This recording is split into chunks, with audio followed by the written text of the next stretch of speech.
Hi guys, welcome back to top 10 movies. இன்னைக்கான வீடியோல 2025ல ஒரு பக்காவான ஹாரர் கதையா ரிலீஸ் ஆன மட்பான் அப்படிங்கிற படத்தோட முழு கதை விளக்கத்தை நாம இன்னைக்கு பார்க்க போறோம். ரொம்ப நாளைக்கு அப்புறம் நானே பார்த்து பயந்த படம் இதாங்க. சரி, இப்போ ஒன்லைன் என்ன அப்படின்னா, VR கேமிங் உருவாக்கக்கூடிய ஒரு கம்பெனில வேலை பார்க்குற நம்ம கதையோட ஹீரோவுக்கு அமானுஷமான வீடுகளுக்கு போயிட்டு அந்த இடத்த ஃபுல்லா ஸ்கேன் பண்ணி அதை வச்சு கேமை உருவாக்குறது தான் இவங்களோட வேலை. அப்படி ஒரு நாள் ஒரு அமானுஷமான வீட்டுக்கு ஹீரோவோட டீம் போகும்போது அங்க இந்த பயபுள்ளைங்களுக்கு ஒரு களிமண் சிலை ஒண்ணு கிடைக்குது. ஆம்பிடுதாங்க. அத வீட்டுக்கு கொண்டு வந்த அடுத்த நாள்ல இருந்து ரொம்பவே அமானுஷமான சம்பவங்கள் நம்ம ஹீரோவோட வீட்டுல நடக்க ஆரம்பிக்குது. இவன் பொண்டாட்டிக்கு வேற நாளுக்கு நாள் பித்து பிடிக்க ஆரம்பிக்குது. சோ இதுக்கு அப்புறம் என்னாச்சு, அந்த சிலைக்குள்ள மறைஞ்சிருக்கக்கூடிய மர்மங்கள் என்ன, இது எல்லாத்துக்குமான பதில் தான் இந்த படத்தோட மீதி கதை. அப்புறம் என்ன, ஆரம்பத்துல இருந்து கடைசி வரைக்கும் ஃபுல்லா பாருங்க. அப்புறம் இதே மாதிரியான வீடியோக்கள் வேணும் அப்படின்னா லைக் பண்ணிட்டு சப்ஸ்கிரைப் பண்ணிட்டு பக்கத்துல இருக்க பெல் பட்டனையும் ஆன்ல வச்சுக்கோங்க. முக்கியமா 2026க்கான தேர்தல் வரப்போகுது. நம்மளோட ஒவ்வொரு ஓட்டும் தான் இந்த நாட்டுக்கான அடுத்த தலைவன் யாருங்கிறத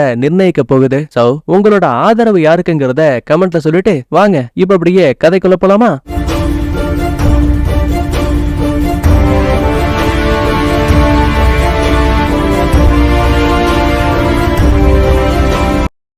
ஓபனிங் சீன்ல ரொம்ப ஹாரரான VR கேமிங் உருவாக்குவாங்க இல்லையா, அந்த டீமை சேர்ந்த ஒரு 2 பேரு ஒரு கைவிடப்பட்ட வீட்டுக்குள்ள வந்திருக்காங்க. முதல்ல ஒட்டுமொத்த இடத்தையும் ஃபுல்லா ஸ்கேன் பண்ணுவாங்க. முதல்ல இந்த கண்ணாடிக்காரர் இருக்கா இல்லையா, இவன் தான் இந்த VR கம்பெனியில டைரக்டா வேலை பார்க்கக்கூடிய ஒரு ஆளு. பக்கத்துல இருக்க மீசக்கார ஃப்ரீலான்சர், அதாவது யாரு வேலைக்கு கூப்பிட்டாலும் சரி இந்த பைய போயிடுவான். இல்ல கண்ணாடி சீக்கிரவா, அடுத்து நம்ம மேலையும் ஸ்கேன் பண்ணி ஆகணும். இந்த பயலுக்கு அமானுஷமான வீடுகள்னாவே பயம் போல திருக்கா முறுக்கான் முழிச்சிட்டு நடக்கும்போது படார்னு அங்க இருக்க ஒரு ஃபேமிலி போட்டோ அப்படியே தொப்புன்னு கீழே விழும். ஒருவேளை காத்துல விழுந்திருக்குமோன்னு பையன் ஆஸ்வாசப்படுத்திட்டு நேரா மாடிக்கு வரும்போது தாடிக்கார ஒரு கதையை சொல்ல ஆரம்பிக்கிறான். சில வருஷங்களுக்கு முன்னாடி இந்த வீட்டுல லீ அப்படின்னு ஒரு லேடி இருந்தாங்க. களிமண்களை பயன்படுத்தி சிலை செய்யறது அந்த அம்மாவோட வேலை. திடீர்னு ஒரு நாள் அந்த அம்மாவுக்கு ஏதோ பேய் பிடிச்சு போச்சான், தம் புருஷனையே குத்தி கொன்னுட்டாங்களாம். இதுல கொடுமையான விஷயம் என்ன அப்படின்னா, அந்த லீயோட உடம்பு மட்டும் போலீஸ்க்கு கிடைக்கவே இல்லையா. அது எல்லாத்தையும் தாண்டி இந்த சம்பவங்கள் நடக்கும் போது அந்த லீ அம்மா கர்ப்பமா இருந்தாங்களாம். என்ன தம்பி, கதையெல்லாம் கேட்டு லைட்டா பயமா இருக்கா?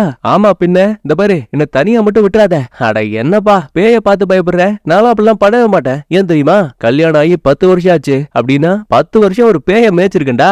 இதெல்லாம் எனக்கு சர்வ சாதாரணம்னு ஆளுக்கு ஒரு பக்கமா தனியா பிரிஞ்சு ஒன் பை ஒன்னா செக் பண்ணிட்டு இருப்பாங்க. அப்ப மீசக்காரன் சிம்னி போல ஒரு மிஷினை கண்டுபிடிக்கிறான். இவன் கதவை திறந்ததும் போதும் கையில இருந்த லைட் வேற பிளிங்க் ஆகுது. அட கரும தன்னு, திரும்ப லைட்டை சரி பண்ணிட்டு அந்த சிம்னிக்குள்ள போகும்போது மறுபக்கத்துல தனியா இருந்த கண்ணாடிக்காரர் இருக்கா இல்லையா, அவன் கரெக்டா உள்ள வருவான். சிம்னியோட கதவு டப்புன்னு லாக் ஆகுது. ஆத்தாடி, மீசக்காரன் உள்ள போனானே, அவனுக்கு என்ன ஆச்சுன்னு புரியாம இவன் அங்க இருக்க கதவை திறக்க ட்ரை பண்ணுவான். அதே டைம்ல அங்க இருக்க திரைகளுக்கு பின்னாடி அரைகுறையா ஒரு பெண் பேயோட உருவம் தெரியுது. மிரண்டு போன கண்ணாடிக்காரன் அதை பயத்தோட பாத்துட்டு இருக்கும்போது படார்னு ஒரு குழந்தை சிலை ஒண்ணு முன்னாடி வந்து நிக்கும். ஒரு நிமிஷம் இந்த பையன் பயந்தே போயிட்டான். இந்த வேலையை பார்த்தது வேற யாரும் இல்ல, நம்ம மீசக்காரன் தான். இவனை பயமுறுத்த இவ்வளவு வேலையும் பார்த்திருக்கான். ஏலே கண்ணாடி பாத்தியா, இந்த சிலை அவ்வளவு அழகா இருக்கு. அவன் கெட்ட கெட்ட வார்த்தையில திட்டிட்டு, இந்த பாரு இதுக்கு மேல இங்க என்னால ஒரு நிமிஷம் கூட இருக்க முடியாது, முதல்ல வா வெளியில போலாம். அட இருடா, இன்னும் வேலை முடியலன்னு சொல்லும்போது இவன் யதார்த்தமா கையில வச்சிருக்க அந்த சிலையை லைட்டா திருப்பி பாப்பான் பாருங்க. அதுல ஒரு சில மந்திர எழுத்துக்கள் எழுதப்பட்டிருக்கு. கூடவே ஹஸ்கி வாய்ஸ்ல திரும்ப அவளை அந்த சிம்னிக்குள்ளேயே வச்சிருன்னு சத்தம் கேக்குது. அம்புடுதாங்க. ஒரு நிமிஷம் பயந்து போன கண்ணாடிக்காரன் சிலைய தொப்புன்னு கீழே போட அதோட மேல் பகுதி மட்டும் உடைஞ்சு தனியா பறந்து கீழே விழுந்துரும். இல்லை கண்ணாடி, என்ன வேலைடா பார்த்த, இந்த சிலை எவ்வளவு முக்கியம் தெரியுமா? எப்பா முக்கிறது முக்காதது இதெல்லாம் நீயே பாத்துக்க, நான் இங்கிருந்து கிளம்புறேன்னு பதட்டத்தோட இந்த பையன் ஓடும் போது படார்னு அங்க இருக்க ரேக் அப்படியே இவன் மேல சரிஞ்சு ரத்த வெள்ளத்துல உயிருக்கு போராடிக்கிட்டு இருக்கான். இதே கண்ணாடி, என்னடா மூஞ்சில மாட்ட வேண்டிய கண்ணாடிய தரையில போட்டு வச்சிருக்க, ஐயோ ரத்த வேற ஊத்திட்டு இருக்க, இருடா நான் உதவிக்கு யாராவது கூட்டிட்டு வரேன்னு வெளியில போயிட்டு கத்துன்னு கத்துறான். ஆனா எவனையும் காணோம். சரி திரும்ப நம்மளே கண்ணாடிக்காரனை காப்பாத்தலான்னு விழுந்த இடத்துக்கு வந்து பாக்கும்போது இப்ப அந்த கண்ணாடிக்கார பையில காணோங்க. சிலை மட்டும் குத்த வச்ச மாதிரி உட்கார்ந்து இருக்குது. அதுலயும் முக்கியமா இவன் உடம்புல இருந்து வடிஞ்ச ரத்தம் இருக்கும் இல்லையா, அதை இந்த சிலை அப்படியே உறிஞ்சிக்கிற மாதிரியும் தெரியுது. மீசக்காரனுக்கு பயம் அதிகமாகுது. கண்ணாடிக்காரன் எங்க போயிட்டான்னு ஃபுல்லா தேடி பார்க்கும்போது பின்னாடி ஒரு சத்தம் கேக்குது. படார்னு திரும்பும் போது கண்ணாடிக்காரன் உடம்புக்குள்ள ஏதோ ஒரு பேய் வந்துருச்சு போல. உடம்பு ஃபுல்லா ரத்தம் சொட்ட சொட்ட ஏதோ ஜாம்பி மாதிரி மீசக்காரன் பக்கமா திரும்ப வந்துட்டு இருக்கான். ஆஹா, ஏதோ ஒண்ணு தப்பா இருக்குது. நாம இங்க இருந்தோம், நமக்கும் பாலு கன்ஃபார்ம். எப்பா கண்ணாடி, நீ கொஞ்சம் வெயிட் பண்ணுப்பா, நான் வெளியில போயிட்டு ஆம்புலன்ஸோட திரும்ப வரேன்னு இந்த ஆள் அப்படியே ஜகா வாங்கலான்னு பாப்பான். அப்ப ஒரு பேயோட கை வந்து மீசக்காரனோட காலை பிடிச்சு படார்னு இழுகும். தடுமாறி கீழே விழுந்துருவான். அடுத்த செகண்டே கண்ணுக்கு தெரியாத ஏதோ ஒண்ணு தரன்னு இந்த ஆள அங்க இருக்க சிம்னிக்குள்ள இழுத்துட்டு போகுது. இவனும் தப்பிக்க ட்ரை பண்ணுவான். ஆனா முடியலங்க. நகமெல்லாம் உடஞ்சு உடைஞ்சாலும் கூட அந்த பேய் விடாம இந்த பையல உள்ள இழுத்துட்டு போயிடும். கடைசியில அந்த களிமண் பொம்மைக்கு ஒரு போக்கஸ வச்சு இந்த இடத்துலதான் மங்களகரமா டைட்டில் போட்டு படத்தையே ஆரம்பிக்கிறானுங்க. அடுத்த சீன்ல நம்ம ஹீரோவை காட்டுறாங்க. பக்கத்துலயே ஒரு குழந்தை பொம்மை இருக்கு. கியா முயான்னு கத்த ஆரம்பிக்குது. ஐயோ செல்லம், அப்பா எழுந்துட்டேன், வா வா, நான் உன்னை சமாதானப்படுத்துறேன்னு குழந்தை பொம்மைய கொஞ்சிட்டு இருக்கான். ஐயோ, இவன் பைத்தியமான்னு கேட்டீங்கன்னா கிடையாது. இவனோட மனைவி, அதாவது நம்ம கதையோட ஹீரோயின் பிரெக்னண்டா இருக்காங்க. இன்னும் சில மாதங்கள்ல பிறக்க போற குழந்தைக்காக தான் இந்த பைபிள்ல இப்பையில இருந்தே அவளை எப்படி பாத்துக்கணும், எப்படிலாம் கொஞ்சணும்னு பிராக்டிஸ் எடுத்துட்டு இருக்கான். முக்கியமா நம்ம ஹீரோயினோட வேலை என்ன அப்படின்னா, பழங்கால சிலைகள் இருக்கும் இல்லையா, அதை சுத்தபத்தமா கிளீன் பண்ணி கொடுக்கறது தான் இவளோட வேலை. வந்த ஹீரோவும் பொண்டாட்டிய கொஞ்சிட்டு குழந்தைக்காக பாட்டெல்லாம் பாடிட்டு, செல்லம் நான் முடிஞ்ச வரைக்கும் மதியம் சீக்கிரமா வர பாக்குறேன், ஏங்க அதெல்லாம் இருக்கட்டும், நமக்கு குழந்தை பிறந்துருச்சு அப்படின்னா நீங்க வாங்குற சம்பளம் பத்தாது, எனக்கு தெரியுமா, நான் ஆல்ரெடி வேற ஒரு கம்பெனில ரெஸ்யூம் அனுப்பியிருக்கேன், கண்டிப்பா அவங்க என்ன ஓகே பண்ணிட்டாங்கன்னா அதுக்கப்புறம் இன்னும் நிறைய சம்பளம் கிடைக்கும். முக்கியமா ரோம்ல உனக்கு ஒரு பெரிய ப்ராஜெக்ட் வந்திருக்குன்னு சொன்னல, கண்டிப்பா அந்த பணமும் நமக்கு போதுமானதா இருக்கும். அதுக்கப்புறம் ஹீரோ நேரா கம்பெனிக்கு வரும்போது இவன் ஒரு கம்பெனில வேலைக்காக அப்ளை பண்ணிருப்பாளையா, அதை இந்த பயலுங்க ரிஜெக்ட் பண்ணிட்டானுங்க போல. அதுக்கான மெயில் வந்திருக்குது. அட கடவுளே, என்ன இது, சனி நம்மள வச்சு செய்துன்னு புலம்பிட்டு இருப்பான். அதுக்கப்புறம் ஹீரோவும் அங்க இருக்க ஜூனியர் பொண்ணுகிட்ட, ஆமா நேத்து அமானுஷமான அந்த லீயோட வீட்டை ஸ்கேன் பண்றதுக்காக கண்ணாடிக்காரன் போனால, அவன் கூட வேற யாரு போனாங்க, அதை பத்தி உனக்கு ஏதாவது தெரியுமா? இல்ல எனக்கு தெரியாது. அப்ப நேரத்துக்குன்னு அங்க இந்த இடத்தோட பாஸ் வருவாரு. ஏய், மாத்தி மாத்தி கேள்வி கேட்காதீங்க, முதல்ல அந்த கண்ணாடிக்காரனுக்கு கால் பண்ணி பாருங்க, ஏன்னா இன்னைக்கு ஒரு பெரிய மீட்டிங் இருக்கு. அப்ப போன் ரிங்கிங் சவுண்ட் ரொம்ப பக்கத்துல கேக்குது. என்னடா திரும்பி பார்த்தா இந்த கண்ணாடிக்காரர் இருக்கா இல்லையா, அவன் லீயோட வீட்டுல கிடைச்ச திங்ஸ் எல்லாம் இருக்கும் இல்லையா, அத ஒரு பெட்டியில வச்சு இங்க கொண்டு வந்திருக்கான். முக்கியமா அந்த களிமண் சிலையும் இங்கதான் இருக்கு. கடுப்பான முதலாளியும், ஏடா நேத்து நைட்ல இருந்து என்னடா ஒருத்தன் கூட ரிப்ளை பண்ணல, உன் கூட யார் வேலைக்கு வந்தா, நீ தனியா தான் போனியான்னு கேட்டா இவன் ஆமாங்கிறான். முக்கியமா இந்த பையன் முகத்தை பார்த்தே பேச மாட்டேங்கிறாங்க, தலையில ஒரு தொப்பிய வேற மாட்டி வச்சிருக்கான். சரிடா நீ பெட்டிய கையில கொடு, நான் மீட்டிங் அட்டன் பண்ணிட்டு வரேன்னு சொல்லிட்டு முதலாளி கிளம்பிடுவாரு. அப்பதான் அங்க இருக்க படிக்கட்டை காட்டும் போது இவன் நடந்து வந்த பாதை ஃபுல்லாவே களிமண் இருக்கு இல்லையா, அந்த மாதிரி ஏதோ ஒண்ணு ஊத்தி கிடக்குது. அதுக்கப்புறம் மீட்டிங் ஆரம்பிக்குது. பாசம் இந்த பாருங்க, நாங்க லாஸ்டா லீயோட வீட்டுல எடுத்த ஃபுட்டேஜ் எல்லாம் இதான். எக்ஸாக்டா இந்த வீட்டோட மாடல்லையே நாங்க ஒரு ஹாரர் கேமை உருவாக்க போறோம். இப்போ வரைக்கும் பொண்டாட்டியான லீக்கு என்னாச்சுங்கிற தகவல் தெரியல. ஒருவேளை இந்த கேமை விளையாடக்கூடியவங்க அதுக்கான பதில இந்த கேம் மூலமாவே கண்டுபிடிக்கிறதுக்கான வாய்ப்பும் அதிகம். இந்த மாதிரி மீட்டிங் நல்லா போயிட்டு இருக்க நேரத்துல கண்ணாடிக்காரர் இருக்கா இல்லையா, அவன் திபுன்னு அங்க இருக்க கண்ணாடி கிட்ட ஓடி வந்துட்டு, சீக்கிரம் ஓடுங்க, அவன் வந்துட்டு இருக்கா, உங்க எல்லாருக்கும் ஆபத்து ஆபத்துன்னு கத்திட்டு இருக்கான். இன்வெஸ்டருக்கு ஒண்ணும் புரியல. யாருங்க அவன், பைத்தியமா? ஐயோ சார் அப்படிலாம் ஒண்ணும் இல்ல, இந்த வீடியோ கேம்ல ஹாரர் காட்சிகள் வரும்போது எப்படிலாம் கத்தணும்னு அந்த பையன் தத்ரூபமா நடிச்சு காட்டிட்டு இருக்கான்னு போய் சொல்லுவான். சடனா கண்ணாடிக்காரன் வேற கருப்பு நேரத்துல ஏதோ ஒண்ணா வாந்தி எடுக்க ஆரம்பிக்கிறான். உடனே அவனை காப்பாத்தி மருத்துவமனைக்கு அனுப்பி வச்சுட்டாங்க. இந்த வேலையை ஃபுல்லா பார்க்க வேண்டியது கண்ணாடிக்காரன். இப்ப அவனுக்கு உடம்பு சரியில்லை, ஃபுட் பாய்சன் ஆயிடுச்சுன்னு தான் ஹாஸ்பிட்டல்ல சொல்லிருப்பாங்க. அதனால மீதி வேலையை முடிக்க வேண்டியது நம்ம ஹீரோவோட வேலை. சோ பொறுப்புகள் எல்லாம் இப்ப இவங்கிட்ட ஒப்படைக்கப்படுது. அதுக்கப்புறம் நேரா ஹீரோவும் பெட்டியை தூக்கிட்டு வீட்டுக்கு வந்துருவான். அங்க பொண்டாட்டிக்காரி கோவமா இருக்கா, ஏன்னா இவன் தான் மதியம் வரவே இல்லையே, தங்கம் மன்னிச்சிருமா, ஒரு அர்ஜென்ட்டான வேலை, அதனாலதான் வர முடியல, சாரின்னு கெஞ்சுவான். சரி பரவாயில்ல, எனக்கு ரொம்ப பசிக்குது, மீன் செஞ்சு கொடுங்கன்னு ரெண்டு பேரும் சமைச்சு சாப்பிட ஆரம்பிக்கிறாங்க. இந்த பாருங்க, நான் ரோம்க்கு வேலைக்கு போறேன்னு சொன்னல, அது நான் வேணான்னு முடிவெடுத்துட்டேன். ஏமா என்னாச்சு? இல்லங்க, நம்ம குழந்தை கூட நான் எப்பவுமே இருக்கணும்னு ஆசைப்படுறேன், அதனால முதல் 2 வருஷத்துக்கு நான் எந்த வேலைக்கும் போற ஐடியால இல்ல. பரவாயில்ல, நீ சொல்றதும் ஒரு வகையில நியாயம் தானே. நானுமே என்னோட ஆபீஸ்ல இந்த மாதிரி டெலிவரி டைம்ல உன்னை பாத்துக்கிறதுக்காக லீவ் கேட்டிருக்கேன், அவங்களும் கொடுக்கறேன்னு தான் சொல்லிருக்காங்க. அதுக்கப்புறம் பொண்டாட்டிய பெட்ல படுக்க வச்சுட்டு இவன் ஒரு குட்டி பொம்மையில தன்னோட குழந்தைய நினைச்சு சும்மா படம் வரைஞ்சிட்டு இருப்பான். என்ன ஏதுன்னு தெரியல, சடனா அங்க இருக்க லைட்ஸ் எல்லாம் பிளிங்க் ஆகுது. அது மட்டும் இல்ல, இவங்கிட்ட ஒரு குழந்தை பொம்மை இருக்கும் இல்லையா, அதுவும் கத்த ஆரம்பிக்குது. அட என்ன கர்மமேன்னு திட்டிட்டு உள்ள இருந்த பேட்டரி எல்லாம் பையன் புடுங்கி போட்டான். அடுத்த நாள் மறுபடியும் ஹீரோ வேலைக்கு வரும்போது இறந்து போன லீ இருக்காங்க இல்லையா, அவங்க சம்பந்தப்பட்ட வீடியோ ஃபுட்டேஜ் எல்லாம் செக் பண்ணிட்டு இருப்பான். அதுல என்ன சொல்றாங்கன்னா, எப்பவுமே சிலைகளை விட சிலைகளை எதுல செய்யறோமோ அந்த மண்ணுக்கு தான் மதிப்பு அதிகம். நம்மளோட மனித உயிர்கள் மாதிரி அந்த மண்களுக்குமே ஒரு உயிர் இருக்கு. ஆச்சா பூஜான்னு ஏதோ பேசிட்டு இருக்காங்க. இதை பார்த்து முடிச்சுட்டு வீட்டுல இருக்க ஹீரோயின் என்ன பண்றாங்கன்னு அங்க செட் பண்ணி வச்சிருக்க ஒரு சென்சார் கேமரா வழியா பார்க்க ஆரம்பிக்கிறான். பேன்னு கத்துவான். ஒரு நிமிஷம் ஹீரோயின் பயந்தே போயிடுவாங்க. யோ, கேமரா வழியா நீ தான் கத்திட்டு இருக்கியா?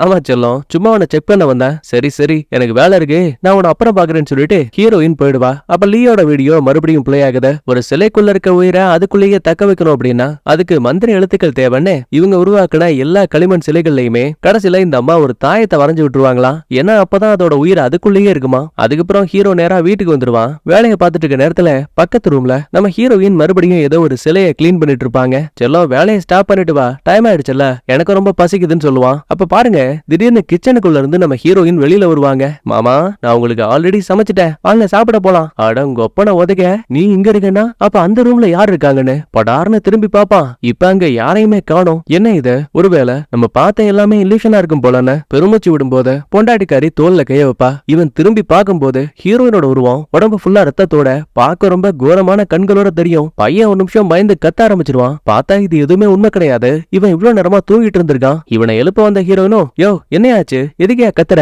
ஒண்ணு இல்லம்மா, ஒரு கெட்ட கனவு. அப்பதான் ஹீரோயினும் அங்க இருக்க லீ சம்பந்தப்பட்ட ஆர்டிகல்ஸ படிச்சுட்டு, உங்களுக்கு ஒரு விஷயம் தெரியுமா, ஆக்சுவலி இந்த லீ என்னோட சீனியர் தான், நான் படிச்ச அதே காலேஜ்ல தான் இவங்களும் படிச்சாங்க. ச்சே, ரொம்ப கஷ்டமா இருக்குங்க, இவ்வளவு சந்தோஷமான ஃபேமிலி, கடைசியில இப்படி எல்லாருமே இறந்து போயிட்டாங்களே, அச்சச்சோ, இதுக்கு போய் அழலாமான்னு ஹீரோ சமாதானப்படுத்துவான். உன்ன சந்தோஷமாக்க என்கிட்ட ஒண்ணு இருக்குன்னு இவன் வரைஞ்சு வச்ச ஒரு பொம்மையை காட்டுவான். இவளுக்குமே அது ரொம்ப பிடிச்சு போயிடுது. நேரம் போக நைட் ஆகுது. ரெண்டு பேருமே நல்லா தூங்கும் போது அங்க இருக்க ஏசி இருக்கு இல்லையா, அதோட டெம்பரேச்சர் அதிகபட்சமான 32க்கு மாறுது. கூடவே வீட்டுக்குள்ள இருக்க சென்சார் கேமரா, நம்மால கொண்டு வந்த அந்த களிமண் சிலை இருக்கு இல்லையா, அதுக்குள்ள இருந்து ஏதோ ஒரு அமானுஷமான சக்தி வெளிவந்து இங்க இருந்த ஹீரோவோட அறைக்குள்ள போற மாதிரி சென்சார்ல கண்டுபிடிக்குது. கதவு படார்னு திறக்கும் போது தூக்கத்தை விட்டு ஹீரோயின் கனமுழிக்கிறாங்க. சரி, தாகமா இருக்கேன்னு தண்ணி குடிக்கலான்னு வெளியில வரும்போது அங்க இருக்கக்கூடிய களிமண் சிலைய நம்ம ஹீரோயின் கவனிக்கிறாங்க. ஏதோ ஒரு ஆர்வத்துல அதை தொடலாமேன்னு குனியும் போது இவதான் பிரெக்னெண்டா இருக்கால, வயிற்றுக்குள்ள இருக்க குழந்தை படார்னு ஒதுக்குது. என்ன சம்பந்தமே இல்லாம இந்த டைம்ல உதைக்கிறேன்னு இவன் அந்த சிலைய மறந்துட்டு தண்ணி எடுக்கலாமேன்னு போகும்போது மாஜு மாஜுன்னு நம்ம ஹீரோயினோட பேரை சொல்லி யாரோ கத்துறாங்க. நேரா கேமரா கிட்ட வந்தவ, அட மானங்கிட்ட புருஷா, நீதான் என்ன வம்புலுக்கிறியா, இதோ வரம் பாருன்னு புலம்பிட்டு இருக்கும் போது கேமரா அப்படியே ரைட் சைடுல திரும்புது. என்ன இது சம்பந்தமே இல்லாம அந்த பக்கம் திரும்புதுன்னு இவ லைட்டா அங்க எட்டி பார்க்கும்போது எதுவுமே இல்ல. ஆனா அப்படியே பேக் சைடுல பாருங்களேன், ஹீரோயினோட ஒர்க்கிங் ஏரியாக்குள்ள ஒரு பெண் பேயோட உருவம் அப்படியே கொஞ்சம் கொஞ்சமா தெரியுது. சடனா அந்த உருவம் அப்படியே மறைஞ்சு போயிடும். சரி, இது எல்லாமே நம்ம இல்லூஷனா இருக்கும் போலன்னு திரும்ப அறைக்குள்ள போக நினைக்கும் போது அந்த களிமண் சிலை இவளோட கண்ணை உறுத்துது. ஒரு ஆர்வத்துல அந்த சிலையை தொட்டு பார்க்கும்போது மறுபடியும் கேமரால ஹீரோயினோட பேரை சொல்லுவான். ஒரு வேகத்துல திரும்பும் போது இவன் ஏற்கனவே சிலை மேல கைய வச்சிருப்பா இல்லையா, அது லைட்டா இவளோட கைய பதம் பாத்துரும். நேரா பெட்ரூம் கூறும்போது அங்க நம்ம ஹீரோனுக்கு சம ஷாக்கு. ஏன்னா ஏற்கனவே ஹீரோ நல்லா தூங்கிட்டு இருக்காங்க. அப்படின்னா தாங்கிட்ட பேசினது யாருன்னு இவ குழம்பி போயிருக்க டைம்லயே அந்த களிமண் சிலை ஹீரோயினோட ரத்தத்தை கொஞ்சம் கொஞ்சமா தனக்குள்ள உரிய ஆரம்பிக்குது. அடுத்த செகண்டே அதுக்குள்ள இருந்து வெளிவந்த ஒரு பயங்கரமான தீய சக்தி ஹீரோயின் உடம்ப கொஞ்சம் கொஞ்சமா கண்ட்ரோலுக்குள்ள கொண்டு வருது. இங்க கட் பண்ணா காலையில விடுது. தூக்கத்தை விட்டு நம்மால கண்ண முழிக்கிறான். பக்கத்துல ஹீரோயினை காணோம். அங்க இருக்க டைனிங் ஏரியால உட்கார்ந்துருக்கா. என்னமா சீக்கிரமா எழுந்துட்ட போல, என்ன சமைச்சிருக்க? ஓ போர்க்கா, எனக்கு இது ரொம்ப பிடிக்கும். ஆமா, உன்னோட ஒரு பக்க கண்ணு லைட்டா சவந்து போயிருக்கு, நீ ஓகே தானே? எதுவும் கீழே விழுந்துட்டியா என்ன? இல்ல, நான் நல்லா தான் இருக்கேன். அப்ப எதிர்ச்சியா ஹீரோவும், ஆமா உன் கப்ல எதுக்காக போர்க்கு இருக்கு, அது கர்ப்பிணிகளுக்கு பெருசா செட் ஆகாதல்ல? தலகால் புரியாத ஹீரோனும், ஏங்க இத நான் உள்ள வைக்கலங்க, அவசர அவசரமா அந்த கறித்துண்டெல்லாம் ஒரு பிளேட்ல வச்சுட்டு இவன் அந்த சாப்பாடை மட்டும் சாப்பிடுவா. முதல் வாய் வச்சது மட்டும்தான் இவ, அடுத்து எல்லாமே தன் கட்டுப்பாட்டை இழந்து ஏதோ பேய் மாதிரி சாப்பிட ஆரம்பிக்கிறா. பொறுமையா சாப்பிடுமா, கறித்துண்டு வாயில மாட்டிக்க போது இது கறித்துண்டான்னு மறுபடியும் சுயநனவுக்கு வந்த ஹீரோயின் கப்ப பார்க்கும் போது இவ ஒதுக்கி வச்ச கறி எல்லாம் உள்ளதாங்க இருக்கு. உடனே சாப்பிட்ட எல்லாத்தையும் வாந்தியா கக்கிட்டா.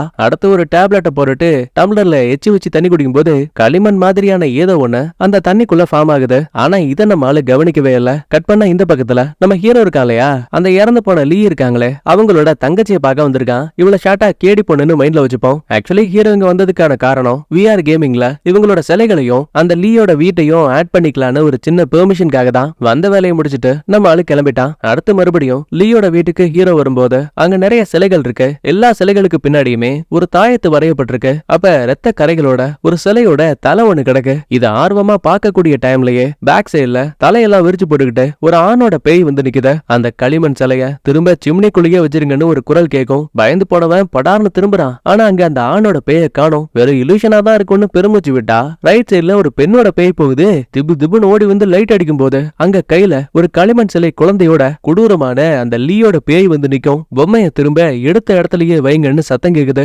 பயத்துல ஹீரோவும் கண்ணை தேய்ச்சிட்டு மறுபடியும் பாக்குறான். இப்ப அந்த இடத்துல பேய காணோம். தன்னை சுத்தி என்ன நடக்குதுன்னு புரியாம குழப்பத்துல இருப்பான். அப்ப மேல் பக்கத்துல இருந்து ஒரு சில ரத்த கரைகள் இவன் மேல சிந்த ஆரம்பிக்குது. என்ன ஏதுன்னு அண்ணாந்து பார்த்தா அங்க இறந்து போன லீயோட புருஷ ரேஷன்காரர் இருக்காளையா அவனோட பேய் வந்து நிக்குது. படார்னு மொத்த ரத்தத்தையும் இந்த பயமேல வாந்தி எடுக்கும் போது ஹீரோவும் பயத்துல கத்த ஆரம்பிக்கிறான். ஆக்சுவலி இது எதுவுமே உண்மை கிடையாது. நேரா ஆபீஸ்க்கு வந்த ஹீரோ அங்க இருக்க விஆர் கண்ணாடிய மாட்டிக்கிட்டு தான் ஒரு கேமிங் ஃபார்ம்ல இது எல்லாத்தையுமே பார்த்துட்டு இருந்திருக்கான். கூட இருக்க அல்ல கைகளும் என்ன சார் ஹாரர் எஃபெக்ட்லாம் சூப்பரா இருக்குல்ல, இங்க பாருங்க இதெல்லாம் ஓகே தான், ஆனா இறந்து போன லீய எந்த ஒரு இடத்துலயும் பேயா காட்டக்கூடாதுன்னு அந்த கேடி பொண்ணு ஹைலைட் பண்ணி ஃபார்ம்ல கொடுத்திருந்தாலே அதெல்லாம் தெரியும்ல. தெரியுமே, அதனாலதான் 2 நாளைக்கு முன்னாடியே அவங்க சம்பந்தப்பட்ட எல்லாத்தையும் நாங்க அழிச்சிட்டோம். எது அழிச்சிட்டீங்களா அப்படின்னா நான் பார்த்தது யாருன்னு ஒரு சந்தேகத்துல திரும்ப இவனும் செக் பண்ணி பாக்குறான். ஆனா இப்ப அங்க யாரையுமே காணோம். இந்த பக்கத்துல ஹீரோனுக்கு என்னாச்சுன்னு பாக்கும்போது வழக்கம் போல ஒரு சிலைய கிளீன் பண்ணிட்டு இருக்க நேரத்துல அங்க இருக்க ஏசிய பாருங்களேன் தானாவே ஆன் ஆகுது. டெம்பரேச்சர் வேற 32க்கு போயிடுச்சு. உடனே இவ்வளவு அதை ஆஃப் பண்ணிட்டு திரும்பி பார்க்கும்போது அங்க இருந்த சிலைக்கு பதிலா இப்ப அந்த களிமண் சிலை இருக்குங்க. ஹீரோனுக்கு தெரிஞ்சு போச்சு கண்டிப்பா இங்க ஏதோ ஒண்ணு தப்பா இருக்குன்னு. உடனே வெளியில போலாம் ட்ரை பண்ணும்போது அங்க இருக்க கதவு டப்புனு லாக் ஆகுது. கூடவே கண்ணுக்கு தெரியாத ஏதோ ஒண்ணு இவளோட கைய பிடிச்சு அந்த களிமண் சிலைக்கு ரத்தத்தை சாப்பிடக்கூடாதுன்னு சொல்லும். கண்ணாடியில ஹீரோனோட உருவம் தெரியுது. டேபிளுக்கு மேல இருந்த அந்த களிமண் சிலை இப்ப இவளோட கையில இருக்கு. கண்ணாடி உருவம் கையில ஒரு கத்திய வச்சு தான் உடம்ப குத்தி கிழிக்கும் போது அதே மாதிரியே இந்த பக்கத்துல ஹீரோயினும் பண்ணுவாங்க. அவ்வளவுதான், உடம்பு ஃபுல்லா வலியுற ரத்தம் கொஞ்சம் கொஞ்சமா அந்த சிலைக்குள்ள போகுது. கொஞ்சம் கொஞ்சமா ஹீரோயினுமே தன்னோட கட்டுப்பாட்டை இழக்கிற மாதிரியும் தெரியுது. அப்படியே இந்த பக்கத்துல நம்ம ஹீரோ இருக்கான் இல்லையா, அவன் இந்த கண்ணாடிக்காரன் கொடுத்துட்டு போன வீடியோ ஃபுட்டேஜ் எல்லாம் மறுபடியும் செக் பண்ணி பார்க்கும்போது அதுல கரெக்டா சிம்னி கிட்ட மட்டும் பிளர்ரா ஏதோ ஒண்ணு கிராஸ் ஆயிருக்கு. ஆனா அது என்ன ஏதுங்கிறத நம்ம ஆளுங்களால தெளிவா பார்க்க முடியல. இந்த பக்கத்துல நம்ம ஹீரோனுக்கு என்னாச்சுன்னு பார்க்கும்போது உடஞ்சு போன களிமண் சிலை இருக்கு இல்லையா, அதை சரி பண்றதுக்கு தான் ரத்தத்தை களிமண்ல ஊத்தி குழப்பியும் உழப்பியும் எடுத்து அதோட தலைக்கு மேல வச்சு கவர் பண்ணிட்டு ஒரு தமத்தோண்டு கிரைண்டிங் மிஷின் எடுத்து சிலையோட பின்பக்கத்துல இருக்கக்கூடிய மந்திர எழுத்துக்கள் இருக்கு இல்லையா அது எல்லாத்தையுமே ஒன் பை ஒன்னா அழிக்க ஆரம்பிக்கிறா. கட் பண்ண அடுத்த ஒரு கோயிலோட பூசாரியை காட்டுறாங்க. தனக்கு தெரிஞ்ச ஒரு மந்திரவாதி கிட்ட வந்திருக்காங்க. இவன் பேரு தாவோஜின். ஒரு வித்தியாசமான பொருளையும் அதுக்கு மேல ஒட்டி இருக்க ஒரு தாயத்தையும் கொடுப்பாரு. டே தம்பி, இத உனக்காக தேடி கண்டுபிடிச்சிருக்கேன், அவசரப்பட்டு அதை பிரிச்சிடாதன்னு சொல்லும் போதே படார்னு தாயத்தை பிரிச்சுட்டான். ஆடா பாவி, உங்க அப்பா எப்பேற்பட்ட ஆள் தெரியுமா, எள்ளுனா என்னையா இருப்பான்டா, நீயும் தான் இருக்கிய எல்லாத்துலயும் அவசரம். அவர் தான் இறந்து போயிட்டாரு. இப்ப அவரை பத்தி பேசி என்ன ஆக போகுது? அது என்னமோ உண்மைதான் தம்பி, உங்க அப்பா சிலைகளுக்கும் அதுக்குள்ள இருந்த ஆன்மாக்களுக்கும் நிறைய மதிப்பு கொடுத்தாரு. கடைசியில ஒரு சில ஆன்மாக்களாலேயே அவரோட உயிரும் போயிடுச்சு. எப்படி இருந்தாலும் என்னால உன்னோட எதிர்காலத்தை கணிக்க முடியும். ஒரு 3 காயின்ஸை கீழே போடும்போது அது எல்லாமே நேர் வரிசையில இருக்கு. இது பாரு, கண்டிப்பா நாளை மறுநாள் உன்னை தேடி ஒரு மிகப்பெரிய ஆபத்து வரும். சரியான நேரத்துல உன்னால மட்டும்தான் இந்த தீய சக்தியை அழிக்க முடியும். அட போங்க அங்கிள், சும்மா காமெடி பண்ணிட்டு இருக்கீங்கன்னு நம்ம மந்திரவாதி அதையெல்லாம் பெருசா கண்டுக்கல. அடுத்த நேரா வீட்டுக்கு வந்த ஹீரோவும் உள்ள ஃபுல்லாவே லைட்ஸ் எல்லாம் ஆஃப் ஆயிருக்க விஷயத்த கவனிக்கிறான். செல்லோனே என்ன பண்ற, எங்க இருக்கேன்னு கேட்டா சத்தமே வரல. சரி தூங்கிட்டா போலன்னு இவளோட ஒர்க்கிங் பிளேஸ் இருக்கு இல்லையா அந்த இடத்துக்குள்ள வந்து பார்க்கும்போது உடஞ்சு போன களிமண் சிலையை இந்த புள்ள ஒட்டி வச்சிருக்கா. முதுகு பகுதியில் இருக்க அந்த வித்தியாசமான மந்திர எழுத்துக்களையே நம்மால இப்பதான் லைட்டா கவனிக்கிறான். இன்னும் மிச்ச மீதிய நம்ம ஹீரோயின் அழிக்காம வச்சிருக்காங்க. அடுத்து பெட்டுக்கு வந்தவன் ஹீரோயின் கிட்ட லைட்டா பேசலான்னு பார்த்தா அந்த புள்ள தொட கூட விட மாட்டேங்கிறா. சரி லேட்டா வந்ததால கோவமா இருக்கா போலன்னு ஏசியோட டெம்பரேச்சர் ரொம்ப அதிகமா இருக்கே அதை கம்மி பண்ணலான்னு ட்ரை பண்ணுவான். திடீர்னு எழுந்து உட்கார்ந்த ஹீரோயினும் என்ன பண்ணிட்டு இருக்க, எனக்கு ரொம்ப டிஸ்டர்பா இருக்கு, நீ என்ன தூங்கவே விட மாட்ற, எனக்கு வயிறெல்லாம் அரிக்குதுன்னு மாங்குன்னு சொரிய ஆரம்பிக்கிறா. உடனே அவளை விலகி விட்டு வயித்துல என்னாச்சுன்னு பார்க்கும்போது நகத்தை வச்சு கண்ணாபுரான்னு கிழிச்சு வச்சிருக்கா. சரி பிரெக்னன்சி டைம்ல இந்த மாதிரிலாம் நடக்கும் போலன்னு இத பத்தி ஆன்லைன்லயும் செக் பண்ணுவான். ஆனா ஹீரோயின் நடந்துக்கிறதுக்கும் இதுக்கும் எந்த ஒரு சம்மந்தமும் கிடையாது. இப்ப இந்த விஷயத்த அங்க வந்த பாஸும் கவனிக்கிறாரு. இவனை தனியா கூப்பிட்டு, என்னப்பா பொண்டாட்டி கூட சண்டையா? அது ஒண்ணும் இல்ல, சரியா ஒரு 2-3 நாளாவே என் பொண்டாட்டி ரொம்ப வித்தியாசமா நடந்துக்கிறா. நேத்து நைட்டு கூட பயங்கரமா சொரிஞ்சு வயிறு ஃபுல்லா நிறைய கீரலா இருக்கு. சிரிச்சுக்கிட்டே பாஸும், என் பொண்டாட்டியும் பிரெக்னண்டா இருந்தா ஒரு நாள் நான் வீட்டுக்கு போகும்போது அவன் என்கிட்ட பெருசா பேச கூட இல்ல, ஓன்னு அழுதுகிட்டே இருந்தா. என்னமாச்சு, நான் எதுவும் தப்பு பண்ணிட்டேனான்னு கேட்டா, இந்த பாருங்க நான் பயங்கரமா உங்களை கோவப்படுத்துறேன்னு எனக்கு நல்லாவே தெரியுது, அதுக்காக நீங்க என்ன பத்தி கவலை பண்ணணும்னு அவசியம் கிடையாது. ஆனா எனக்குள்ள இன்னொரு உயிர் இருக்கு, சோ நீங்க என் கூட இருந்துதான் ஆகணும், நாம 2 பேரும் தான் அந்த குழந்தைய பாதுகாக்கணும்னு என்கிட்ட ரொம்ப பொறுமையா சொன்னாப்பா. அந்த நிமிஷத்துல இருந்து நான் லீவ் போட்டு என் பொண்டாட்டி கூடயேதான் இருந்தேன். இந்த டைம்ல பொண்ணுங்களோட மைண்ட் மாறுறதெல்லாம் ரொம்ப நார்மல் தான், அதெல்லாம் பெருசா எடுத்துக்காத, 1-2 வார்த்தை நல்லபடியா பேசுன்னு அட்வைஸ கொடுத்துட்டு இதப்படி பக்கத்துல இருக்க கோயில்ல இருந்து வாங்கிட்டு வந்த தாயத்தை வீட்டுக்கு நல்லது மட்டுமே நடக்கும்னு ஹீரோவை மறுபடியும் வேலைக்கு போக சொல்லுவாரு. மறுபடியும் நம்ம ஆளு லீ சம்பந்தப்பட்ட வீடியோஸை திரும்ப ரீப்ளே பண்ணி பார்க்கும்போது அப்ப இந்த மீசக்காரன் பாடி கேம்ல ரெக்கார்டான விஷயத்தையே கவனிக்கிறான். ஆக்சுவலா களிமண் சிலை கீழே விழுந்த அந்த டைம்ல அதோட முதுகு பகுதியில ஃபுல்லாவே நிறைய மந்திர எழுத்துக்கள் எழுதி இருந்திருக்கு. ஆனா லாஸ்டா ஹீரோ வீட்ல பார்க்கும்போது அதுல பாதி எழுத்துக்கள் தான் இருந்திருக்கும். அப்படின்னா ஒருவேளை ஹீரோயின் வேணும்னே அது எல்லாத்தையும் அழிச்சிருக்கா போலன்னு இப்பதான் ஓரளவுக்கு பையன் கண்டுபிடிக்கிறான். நேரத்துக்குன்னு கண்ணாடி கிட்ட இருந்து ஒரு காலம் வருது, என்ன காப்பாத்துங்க, எனக்கு ஹெல்ப் பண்ணுங்கன்னு திரும்ப திரும்ப ஒரே வார்த்தையை சொல்லிட்டு இருக்கான். அதே டைம்ல ஹீரோனை பாருங்களேன், அவளுக்குள்ள இருக்க பேய் பயங்கரமா சிரிக்குது. கூடவே கேமராவுக்கு முன்னாடி வந்து பல்ல காட்டி நிக்குது. அடுத்து பதறி போன ஹீரோவும் கண்ணாடிக்காரனுக்கு என்னாச்சுன்னு பாக்கலான்னு அவனோட வீட்டுக்கு வருவான். கதவெல்லாம் திறந்து கிடக்கு. இந்த பக்கத்துல நம்ம ஹீரோயின் வேற தான் கைய கட் பண்ணி இவகிட்ட அந்த குழந்தை பொம்மை ஒண்ணு இருக்கும் இல்லையா, அதுல அந்த ரத்தத்தை வைக்கிறா. அதுக்கேத்த மாதிரி இந்த பக்கத்துல கண்ணாடிக்காரனும் ரொம்ப வித்தியாசமா நடந்துக்கிறான். கையில ஒரு நரம்ப வச்சபடி நிக்கிறான். டேய் என்னடா ஆச்சு உனக்கு, நீ ஓகே தானேன்னு கேட்டா அப்பதான் அந்த பையன் திரும்பவும் பாருங்க ஊசி நூலை வச்சு தன்னோட ஒரு பக்க கண்ணை அப்படியே தையல் போட்டுட்டு இருக்காங்க.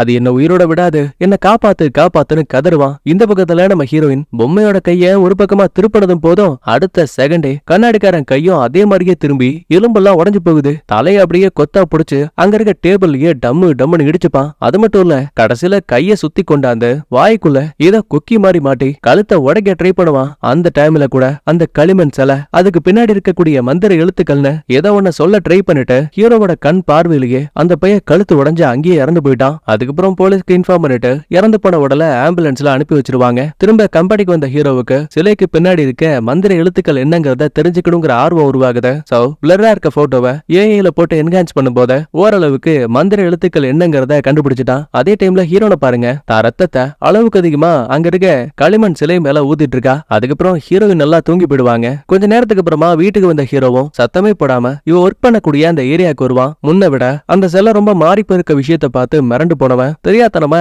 கீழே கிடந்த ஒரு குண்டூசியில கால வச்சுட்டாங்க. குத்துன வேகத்துக்கு போல போலன்னு ரத்தம் சொட்ட ஆரம்பிக்குது. அது கூடவே குழந்தை கத்தக்கூடிய சத்தமும் கேக்குது. இங்க இருந்து வருதுன்னு சொல்லிட்டு இட்டி பார்த்தா இவங்கிட்ட இருந்த அந்த குழந்தை பொம்மை இருக்கு இல்லையா, அதை இந்த ஹீரோயின் கை தனியா கால் தனியான்னு பிச்சு போட்டிருக்கா. முக்கியமா அதுல பேட்டரிஸே இல்ல, வெளியில புடுங்கி கிடக்கு. அப்பவும் அந்த பொம்மையில சத்தம் வருது. இந்த அறைக்கு வெளியில வேற பித்து பிடிச்ச மாதிரி ஹீரோயின் கதவை பிடிச்சு டப டபன் தட்ட ஆரம்பிக்கிறாங்க. சடனா என்னாச்சுன்னு தெரியல, அவ அப்படியே அமைதியா போயிடுவா. இந்த பக்கத்துல சிந்தன ஹீரோவோட ரத்தத்தை களிமண் சிலையோட கையிலேயே ஒரு குட்டி சிலை இருந்திருக்கும். அது இப்ப அந்த ரத்தத்தை உறிஞ்சதுமே ஹீரோயினை போலவே ஹீரோ உடம்பையும் அந்த தீய சக்தி கொஞ்சம் கொஞ்சமா கண்ட்ரோல் பண்ண பாக்குது. கிட்டத்தட்ட நம்மால சோலி முடிய போதும்னு நினைக்கும் போது நல்ல வேலை இவன் பாக்கெட்ல முதலாளி கொடுத்து விட்ட அந்த மந்திர தாயத்து இருக்கும் இல்லையா, அதுதான் பவர்ஸ் வச்சு நம்ம ஹீரோவுக்கு எதுவும் ஆகாத மாதிரி காப்பாத்திருச்சு. செக் பண்ணி பார்க்கும்போது தாயத்து ஃபுல்லாவே கருகி போயிடுச்சு. அதையும் தாண்டி களிமண் சிலைக்கு பின்னாடி இருந்த மந்திர எழுத்துக்கள் இப்ப அது மொத்தத்தையுமே காணோங்க. ரைட்ரா, இதுக்கு மேல இங்க இருக்க கூடாதுன்னு சொல்லிட்டு இந்த சிலையை தூக்கிட்டு இந்த தாயத்தை எந்த கோயில்ல கொடுத்திருப்பாங்களோ அந்த கோயிலுக்கு போலாமேன்னு கிளம்பும் போது கதவு கிட்டேயே இந்த ஹீரோயின் வந்து நிக்கிறாங்க.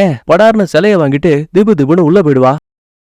நிலைமை கைமீறி போயிடுச்சுன்னு புரிஞ்சுக்கிட்டு இங்க இருந்து நேரா தாயத்தை எந்த கோயில்ல கொடுத்தாங்களோ அங்க வருவான். அங்கதான் நம்ம பூசாரியும் இருக்காரு. நடந்த பிரச்சனைகள் எல்லாத்தையும் சொல்லிட்டு என் பொண்டாட்டியோட நிலைமை ரொம்ப மோசமா இருக்கு, தயவு செஞ்சு உங்களால மட்டும்தான் எங்களுக்கு ஹெல்ப் பண்ண முடியும்னு சொல்லும் போது, எப்பா எனக்கு இந்த மந்திர தந்திரங்கள்லாம் தெரியாது, ஆனா இத தெரிஞ்ச ஒரு ஆள் எனக்கு தெரியும்னு நம்ம மந்திரவாதிய ரெக்கமெண்ட் பண்ணுவாரு. உடனே அவனை பாக்கலான்னு அவன் வேலை பார்க்கக்கூடிய ஒரு காலேஜுக்கு வந்திருப்பான். இந்த மந்திர தந்திரங்களை பத்தி தான் இப்பவும் பாடம் எடுத்துட்டு இருக்கான். பாருங்க, ஒவ்வொரு எழுத்துக்களுக்கும் ஒவ்வொரு மீனிங் இருக்கு. அது எல்லாம் சேர்ந்ததுதான் ஒரு தாயத்தை. சந்தேகத்துல ஹீரோவும் அப்படின்னா ஒரு முழுமையான தாயத்தை பாதியா உடையும் போது அதுக்கு வேற மீனிங் ஆகுமா? கண்டிப்பா ஆகும். ஒருத்தன் முதல் பரிசுக்கு போட்டிடுறான் அப்படின்னா அந்த பரிசு கிடைக்கல, டேமேஜ் ஆயிருச்சு அப்படின்னா அவனுக்கு ரெண்டாவது பரிசு, அதாவது நல்ல சக்தியை கொடுக்கக்கூடிய ஒரு மந்திரம் பாதியா அழிஞ்சு போகும்போது அது கெட்ட சக்தியா மாறுறதுக்கான வாய்ப்பு அதிகம். அதுக்கப்புறம் பாடத்தை முடிச்சிட்டு மந்திரவாதி கிளம்பும் போது பின்னாடியே ஓடி வந்த ஹீரோவும் இந்த மாதிரி பூசாரி தான் அனுப்பி வச்சாரு, எனக்கு உங்களோட உதவி தேவைன்னு இவங்கிட்ட இருக்க அந்த களிமண் சிலையோட போட்டோவை காட்டும் போது மந்திர எழுத்துக்களை பார்த்ததுமே பயலுக்கு செம ஷாக்கு. இதுக்கு முன்னாடி இப்படி ஒண்ணு பார்த்ததே கிடையாது. பல புக்ஸ் எல்லாம் செக் பண்ணி இங்க பாரு, இது தீய சக்திகளை அடைச்சு வைக்கிறதுக்கான ஒரு மந்திரம். மனிதர்களை பொறுத்த வரைக்கும் யாரு ரொம்ப அன்பா இருக்காங்களோ அவங்கள இந்த ஆன்மாக்கள் ரொம்ப ஈஸியாவே தான் கட்டுப்பாட்டுக்குள்ள கொண்டு வந்துரும். வேற வழி இல்ல. உன் பொண்டாட்டி உடம்புக்குள்ள இருக்க தீய சக்திய இதே சிலைக்குள்ள அடைச்சா மட்டும்தான் இது எல்லாமே பழைய நிலைமைக்கு திரும்பும். அதுக்கப்புறம் இந்த இடத்தை விட்டு நேரா தன்னோட வீட்டுக்கு கூட்டிட்டு வருவான். களிமண் சிலைய பார்த்ததுமே உன் பொண்டாட்டி த ரத்தத்தை இந்த சிலைக்கு உணவா கொடுத்திருக்கா, இதோட சக்தி கண்டிப்பா அதிகமா தான் இருக்கும், ரத்தத்தை கூட இது எடுத்திருக்கும், அதனாலதான் உன்னையும் கண்ட்ரோல் பண்ண பாத்திருக்க. முதல்ல உன் பொண்டாட்டியை கூட்டிட்டு வா. நம்மளும் கிச்சனுக்கு வரும்போது அங்க ஹீரோனை பாருங்களேன், பச்சை கறிய மொச்சக்கு தின்னுட்டு இருக்கா. இவனை பார்த்ததுமே படார்னு எழுந்து திபு திபுன்னு நேரா நம்ம மந்திரவாதிக்கு முன்னாடி வந்து நிப்பா. அவசரப்பட்டிய செல்லம், தரையில உப்புக்களை கொட்டி வச்சிருக்கேன், பேய்களுக்கு உப்புக்கள்னா ஆகாது. தரையில விழுந்து கண்ணா பின்னான்னு கதற ஆரம்பிக்கிறா. எலே வேமொழி, இன்னைக்கு நான் உன்னை அடிக்கிறேன் பாருன்னு மந்திரவாதி நூத்துக்கணக்கான தாயத்து சீட்டுகளை தூக்கி போட்ட ரிச்சுவலை ஸ்டார்ட் பண்ணதுமே பேய் கதற ஆரம்பிக்குது. ஒரு கட்டத்துல அவளுக்குள்ள இருக்க தீய சக்திய தனியா பிரிச்சு திரும்ப சிலைக்குள்ளேயே அடைச்சிட்டு நம்ம ஹீரோ போட்டோல சிலைக்கு பின்னாடி இருந்த தாயத்து என்னங்கறத தெளிவா காட்டியிருப்பான். அத ஒரு பேப்பர்ல வரைஞ்சு அந்த சிலைக்கு மேலேயும் ஒட்டிடுவான். அப்புறம் என்ன, ஹீரோனை காப்பாத்தியாச்சுன்னு நினைக்கும் போது அதான் கிடையாது. இவன் ஒட்டி வச்ச தாயத்தை ஒரு சில நொடிகள்லயே அப்படியே எரிஞ்சு சாம்பல் ஆயிடும். மறுபடியும் களிமண் சிலையை விட்டு வெளிவந்த தீய சக்தி ஹீரோயின் உடம்ப கட்டுப்படுத்த பாக்கும். நல்ல வேலை, முழுமையாகிறதுக்குள்ளேயே மந்திர துணியால ஹீரோயினோட கண்ணையும் உடம்பையும் மந்திர நூல்களால கட்டி போட்டுருவான். மந்திரவாதி, என்னையா நடக்குது? என் பொண்டாட்டிய காப்பாத்துவன்னு பார்த்தா இவ்வளவு எதுக்கே கட்டி போட்டிருக்க? கொஞ்சம் அமைதியாரு. நீ கொண்டு வந்த மந்திர தாயத்துல ஏதோ தப்பு இருக்கு. ஒருவேளை நாம ஏதாவது மிஸ் பண்ணிட்டோமா? ஒரு நிமிஷம் அமைதியான ஹீரோவும், அட ஆமாப்பா, ஆக்சுவலா இந்த சிலை என்கிட்ட வரும்போது இதோட மேல் பக்கம் உடஞ்சிருந்துச்சு. அட பாவி, இப்பதான்டா எனக்கே புரியுது. அப்படின்னா மந்திர எழுத்துக்கள் அதோட தலைப்பகுதியிலையும் கொஞ்சம் இருந்திருக்கும். உடஞ்சு போன அந்த துண்டு நமக்கு திரும்ப கிடைச்சாதான் அது என்ன மந்திர எழுத்துக்கள்னு கண்டுபிடிக்க முடியும். முக்கியமா இந்த சிலை உனக்கு எப்படி கிடைச்சது? அதுவா, லீ அப்படிங்கிற ஒரு பொண்ணு ரொம்ப அமானுஷமான முறையில தான் புருஷனை கொண்டுட்டு அந்த அம்மாவோட உடல் மிஸ் ஆயிடுச்சு. சரியா கணக்கு பண்ணா இன்னையோட இந்த சிலை என்கிட்ட வந்து 6 நாள் ஆகுது. விளங்குச்சு போ, இன்னும் 1 நாள் தான் இருக்கு. நாம அதுக்குள்ள உன் பொண்டாட்டியை எப்படியாச்சும் காப்பாத்தியாகணும். அப்படி இல்ல பேய்கள் இவ உடம்ப கட்டுப்பாட்டுக்குள்ள கொண்டு வந்துரும். அதுக்கப்புறம் கடவுளால கூட இவளை காப்பாத்த முடியாது. இறந்து போன லீக்கு ரத்த சொந்தங்கள் இருந்தா நாம வேற ஒரு வழியை பயன்படுத்த முடியும். அட அதுக்கு என்னப்பா, கேடி பொண்ணு இருக்கான்னு சொல்லிட்டு நேரா இப்ப அங்க கூட்டிட்டு வருவான். இந்த பாருமா, இறந்து போன உன் அக்கா உடம்ப நீ தேடிட்டு இருக்கல, நீ ஹெல்ப் பண்ணா அவளுக்கு என்ன ஆச்சுங்கிற உண்மையை நம்ம தெரிஞ்சுக்க முடியும். துளி கூட யோசிக்காம இவ்வளவு சரின்னு சம்மதிக்க அதுக்கப்புறம் ஒரு மந்திர சக்கரத்தை உருவாக்கி அதுக்கு நடுவுல கேடி பொண்ண உட்கார வச்சு துணியால அவளோட கண்ணை கட்டிடுவாங்க. ஒரு பக்க கையில ஒரு நரம்ப கட்டிட்டு மறுபக்கத்தை நம்ம மந்திரவாதி கையில வச்சுப்பான். எக்காரணத்தை கொண்டும் கடந்த காலத்துல நீ எதை பார்த்தாலும் சரி அதுக்கு ரியாக்டே பண்ணக்கூடாது. கைத்தை விட்டுட்டு முன்னாடி போக நினைச்ச நிரந்தரமா உன்னோட உயிர் அந்த உலகத்திலேயே மாட்டிக்கும். அதுக்கப்புறம் யாராலையும் காப்பாத்த முடியாது. எல்லா ரூல்ஸுக்கும் ஓகே சொல்லிட்டு அதுக்கப்புறம் மந்திரங்களை உச்சரிக்கிறான். பக்கத்துல ஹீரோவும் மேளம் தட்ட ஆரம்பிக்கிறான். அடுத்த செகண்டே கேடி பொண்ணோட ஆன்மா கடந்த காலத்துல தான் அக்கா உருவத்தை பாக்குது. ஒரு சுடுகாட்டுக்கு நடுவுல குழிய தோண்டி அங்க இருந்து ஒரு வண்டி ஃபுல்லா மண் எடுத்துட்டு இருக்கா. திரும்ப வீட்டுக்கு போலாமே நினைக்கும் போது இவ கர்ப்பமா இருந்திருப்பாளையா, அப்ப இவ வயிற்றுக்குள்ள இருந்த குழந்தை காட்டுக்குள்ளேயே இறந்து போய் குறப்பிரசவமா பிறந்திருக்கு. இதை இந்த லீயால ஏத்துக்கவே முடியல. ஒரு மண்ணுக்குள்ளேயே உயிர் இருக்குன்னு நம்பக்கூடியவ இந்த குழந்தையும் ஒரு உயிர் தானே, அதனால அதோட ஆன்மா ரொம்ப பாதுகாப்பா இருக்கட்டும்னு கொண்டு வந்த சுடுகாட்டு களிமண்ணோட அந்த குழந்தைய ஒன்னா சேர்த்து. அது மட்டும் கிடையாது, பேயோட கட்டுப்பாட்டால தான் புருஷனையே கொன்றுவா. திரும்ப சுயநடவுக்கு வந்தவளுக்கு தான் எவ்வளவு பெரிய தப்பு பண்ணிட்டோங்கிற விஷயம் புரிஞ்சு இவளை கண்ட்ரோல் பண்ண பேய திரும்ப கட்டுப்பாட்டுக்குள்ள கொண்டு வரதுக்காக களிமண் சிலைக்கு பின்னாடி மந்திர எழுத்துக்களால அந்த பேய்களை சிறை வைக்கிறா. அது மட்டும் கிடையாது, கடைசியா அங்க இருந்த சிம்னிக்குள்ள குறுக்க ஒரு தடுப்பு சுவரை உருவாக்கி சிம்னியோட மறுபக்கத்துல போய் உட்கார்ந்துகிட்டு நெருப்ப ஆன் பண்ணி இந்த பயபுள்ள மொத்தமா உள்ளேயே இறந்து போயிருக்காங்க. இது எல்லாத்தையுமே இல்லூஷன்ல பார்த்து முடிச்ச நம்ம கேடி பொண்ணு மந்திரவாதி கிட்ட சொல்லும் போது சுடுகாட்டு மண் மூலமா இறந்து போன குழந்தைய ஒரு சிலையா மாத்தினதால அங்க இருந்த நல்ல கெட்ட ஆன்மக்கள் எல்லாம் ஒன்னா சேர்ந்து மொத்தமாவே அந்த சிலைக்குள்ள வந்திருக்கு. மந்திர எழுத்துக்கள் இருந்த வரைக்கும் அந்த சிலையால யாருக்கும் ஆபத்து இல்ல. ஆனா அதோட மேல் பகுதி எப்ப உடஞ்சு மந்திரங்கள் பாதியா பிளக்கப்படுச்சோ அடுத்த நிமிஷமே அந்த சிலைக்குள்ள இருந்த ஆன்மாக்கள் மொத்தமா கெட்ட ஆன்மாக்களா உருமாறி இருக்கு. இது எல்லாத்தையும் சரி பண்ணணும்னா திரும்ப நம்ம லீயோட வீட்டுக்கு போயாகணும். அங்க உடஞ்சு போன மீதி பாகத்தை கண்டுபிடிச்சு மந்திர வார்த்தைகளை முழுமையாக்கினா மட்டும்தான் திரும்ப இந்த களிமண் சிலைக்குள்ள அடைக்க முடியும். பிரச்சனை அது மட்டும் கிடையாது, எல்லா சக்திகளையும் தாண்டி ஒரு மனித உடல் தான் எப்பேற்பட்ட தீய சக்தியவும் அடைச்சு வைக்கக்கூடிய ஒரு தரமான இடம். அதுவும் ஒரு உயிருள்ள உடலுக்குள்ள மட்டும்தான் அதிபயங்கர ஆன்மாக்களை கூட சிறை வைக்க முடியுமா. இதெல்லாம் போற போக்குல பேசிட்டு நேரா அந்த லீயோட வீட்டுக்கு வந்துட்டாங்க. எப்பா ஹீரோ, என் தாயத்தை நீ வச்சுக்கோ, இங்க இருக்க ஹீரோயினா பாதுகாப்பா பாத்துக்கோ, நான் உள்ள போயிட்டு அந்த உடஞ்சு போன பாகத்தை எடுக்கிறேன். ஆனா இந்த இடத்த பத்தி உங்களுக்கு எதுவுமே தெரியாதே, கவலைப்படாதீங்க, எனக்கு உங்களுக்கு ஹெல்ப் பண்ண இன்னொரு வழி இருக்குன்னு. இவங்கிட்ட ஆல்ரெடி இந்த வீடு சம்பந்தப்பட்ட VR ப்ரோக்ராம் இருக்கும் இல்லையா, சோ அந்த கிளாஸை இவ மாட்டிக்கிட்டு 2 பேரும் கால்ல மட்டும் கனெக்ட் ஆயிட்டு ஹீரோ எந்த பக்கம் போகணும்னு கேம்ல சொல்லுவானோ அதுக்கேத்த மாதிரி அதை ஃபாலோ பண்ணிக்கிட்டு நம்ம மந்திரவாதியும் போயிட்டு இருப்பான். இதுக்கு முன்னாடி இந்த வீட்டுக்குள்ள மீசக்காரனோட சோழிய அந்த பேய்கள் முடிச்சிருக்கும் இல்லையா, சோ அவனோட ரத்தம் இங்க இருக்க எல்லா சிலைகளுக்குள்ளயும் போயிருக்கும் போல. ஒரு குறிப்பிட்ட அறைக்குள்ள போனதுமே நம்ம மந்திரவாதியை போட்டு மொத்தமா அமுக்கி அழிக்க பாக்குதுங்க. இருந்தாலும் கடவுளோட பேரை சொல்லி மந்திரங்களை உச்சரிச்சுட்டு இவன் அதுல எஸ்கேப் ஆயிட்டான். ஏன் லாஸ்டா சிம்னியை கண்டுபிடிச்சு குறுக்க இருக்க சுவர்களுக்கு பின்னாடிதான் அந்த லீயோட உடம்பு இருக்குங்கிற விஷயத்தையும் தெரிஞ்சுக்கிட்டான். கொஞ்சம் கொஞ்சமா உடைச்சு அந்த உடம்பை எடுக்க ட்ரை பண்ணும்போது இந்த பக்கத்துல கட்டி வச்சிருக்க ஹீரோயின் உடம்புல மந்திர பேப்பர் இருக்கும் இல்லையா, அது கொஞ்சம் கொஞ்சமா எரிய ஆரம்பிக்குது. அடுத்து VR கேமுக்குள்ள இருக்க ஹீரோ ஆல்ரெடி ரொம்ப வித்தியாசமான ஒரு சின்ன பிளர் ரியலான விஷயத்த பாத்திருப்பான்ல அதே மாதிரி ஒண்ண இப்ப மறுபடியும் கவனிக்கிறான். ஆரம்பத்துல அது என்னன்னு தெரியாம இருந்தாலும் கூட அதுக்கப்புறம் தான் தெரியுது உண்மையாவே இறந்து போன அந்த லீயோட பேய் தான் இங்க வந்திருக்கு. அதுதாங்க வீடியோ ரெக்கார்டிங்ல ஒரு சின்ன பிளர் மாதிரி தெரிஞ்சிருக்கு. கையில மண் சிலையோட அதோட மீதி பகுதியை கண்டுபிடிச்சு சிலைக்கு மேல ஒட்டுற மாதிரி தெரியுது. ஒரு சந்தேகத்துல ஹீரோ அதே இடத்துல செக் பண்ணும்போது உண்மையாவே உடஞ்சு போன பீஸ் இவனுக்கு கிடைச்சிருச்சு. அதே டைம்ல காருக்குள்ள நம்ம ஹீரோயின் இருக்கா இல்லையா அவ கட்டுகளை அத்து போட்டுட்டு படார்னு இழுந்துப்பா. பயத்துல ஹீரோவும் திரும்பி பாக்குறான். ஆனா இப்ப அந்த காருக்குள்ள யாருமே இல்ல. ஒரு பக்கம் நம்ம மந்திரவாதி ஒரு வழியா நம்ம லீயோட உடம்ப கண்டுபிடிச்சிட்டான். அவனோட தலையவும் எடுத்துட்டான். நேரத்துக்கு அங்க ஓடி வந்த ஹீரோவும் எப்பா லீ காருக்குள்ள இருந்தே என் பொண்டாட்டிய காணோன்னு சொல்லுவான். அடுத்த செகண்டே சிம்னியோட கதவு லாக் ஆகுது. ஆட்டோமேட்டிக்கா உள்ள ஃபுல்லா நெருப்பு எரிய ஆரம்பிக்குது. என்ன காப்பாத்து காப்பாத்துன்னு கத்துறான். எதிர்பாராத நேரத்துல படார்னு உள்ள வந்த ஹீரோயின் மறைச்சு வச்சிருந்த கத்தி எடுத்து பேய்களோட கட்டுப்பாட்டால நம்ம ஹீரோவோட வயித்துல இறக்கிட்டா. நல்ல வேளை ஹீரோ கிட்ட மந்திரவாதி கொடுத்த தாயத்து இருக்குல்ல அத படார்னு மண்டையில வச்சு அழுத்தும் போது பேய்கள் நம்ம ஹீரோவை விட்டுட்டு கீழே விழுந்து கதறிக்கிட்டு இருக்கு. ஹீரோ வரும்போது ஹீரோ சிலைக்கு பின்னாடி இருந்த மந்திர வார்த்தைகள் என்னன்னு முழுமையா பார்த்துட்டு அதை ஒரு படமா வரைஞ்சு கொண்டு வந்திருப்பான். சிம்னியோட கதவை திறந்து லீ வெளியில வந்ததுமே ஹீரோ வரைஞ்சிருக்க பேப்பரை பார்த்து இவன் அந்த மந்திர வார்த்தைகளை ஒரு தாயத்தா வரைஞ்சுப்பான். வேணும்னே மந்திரவாதி ரத்தத்தை அங்க இருக்க சிலை மேல சொட்ட விட்டதும் போதும் ஹீரோவின் உடம்புக்குள்ள இருக்க தீய சக்தி நேரா இவனை பிடிக்கலான்னு வருங்க. ஆனா இவன் தான் ஏற்கனவே லீயோட தலையை கொண்டு வந்திருப்பான்ல. சோ குறுக்காத நீட்டும் போது மொத்த தீய சக்தியும் அந்த தலைக்குள்ள போகுது. சரி கடைசியில தாயத்தை விட்டுனா எல்லாம் சரியா போயிடும்னு இவன் கையை நீட்டும் போதே லீயோட தலை ரொம்ப நாளாவே இந்த சிம்னிக்குள்ள இருந்ததால ரொம்ப வீக்கா இருக்கும் போல. சோ மொத்தமாவே நொறுங்க ஆரம்பிக்குது. சோ ஆன்மாக்கள் மொத்தமும் திரும்ப ஹீரோவின் உடம்புக்குள்ள வந்துட்டு இவள எதுவும் பண்ணல. ஆனா இவ வயிற்றுக்குள்ள இருக்க குழந்தை மூலமா இந்த பூமியில மனித உருவம் எடுக்க ஆசைப்படுது. பயந்து போன மந்திரவாதியும் இந்த மனுஷர இது ஒண்ணுதான் ஒரே வழின்னு மந்திர பேப்பர்ஸ ஹீரோயினோட வயிற்றுக்குள்ள இருக்க குழந்தைய அழிக்க பயன்படுத்தலான்னு பாப்பான். ஆனா நம்ம அதை தடுத்துட்டு எப்பா இந்த மாதிரிலாம் பண்ணாதப்பா கண்டிப்பா இது எல்லாத்துக்கும் வேற வழி இருக்குன்னு சொல்லுவான். இங்கதான் டக்குன்னு ஹீரோவுக்கு கார்ல வரும்போது பேசின விஷயங்கள் ஞாபகத்துக்கு வருது. எப்பேற்பட்ட தீய சக்தியா இருந்தாலும் சரி அதை அடைச்சு வைக்க ஒரு மனுஷனோட உடல் போதும். சோ அப்படி பார்க்கும்போது என் மனைவி குழந்தையோட உயிரை காப்பாத்த நான் என் உயிரை கொடுக்கவும் தயாரா இருக்கேன்னு கையை கட் பண்ணி ரத்தத்தை அங்க இருக்க களிமண் பொம்மையில விடுவான். அடுத்த செகண்டே பேய் அவனுக்குள்ள வந்துருச்சு. மந்திரவாதி பேப்பரை விட்டலான்னு ஓடி வருவான். ஓங்கி ஒரு அடி. அதுக்கப்புறம் ஹீரோனுக்கு பக்கத்துல வந்தவன் திரும்ப அவனோட குழந்தைக்குள்ள போகலான்னு நினைக்கும் போது ஒரு சில நிமிஷங்கள் மட்டும் தான் மனைவியை பத்தியும் தான் குழந்தைய பத்தியும் சின்ன இலூஷன் வந்து போகும். சோ சுய நினைவுக்கு வந்த ஹீரோவும் இவனோட ஒரு பக்க கண்ணை அந்த பேய்கள் கட்டுப்பாடுக்குள்ள கொண்டு வந்திருக்கோம். வேறொன்னு கையில வச்சிருந்த கத்தி எடுத்து அந்த கண்ணுல ஒரு குத்து. என்னால இதுக்கு மேல முடியல சீக்கிரம் இதை அழிச்சிருன்னு சொல்லுவான். மந்திரவாதி தன்னோட கடைசி முயற்சியா இவங்கிட்ட இருந்த தாயத்தை ஹீரோ உடம்புல ஒட்டிட்டு முதுகு பகுதியிலையுமே நகத்தை பயன்படுத்தி மந்திர எழுத்துக்களை உடம்பு ஃபுல்லா எழுதிட்டாங்க.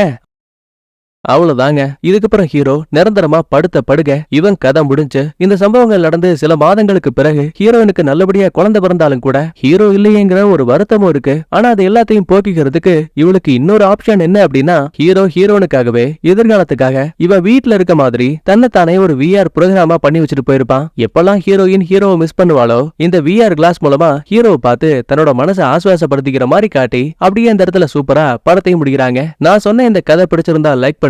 உங்க ஃப்ரெண்ட்ஸ் அண்ட் ஃபேமிலிக்கு ஷேர் பண்ணுங்க. நான் உங்களை அடுத்த வீடியோல பாக்குறேன். Bye bye. Thank you. Love you all.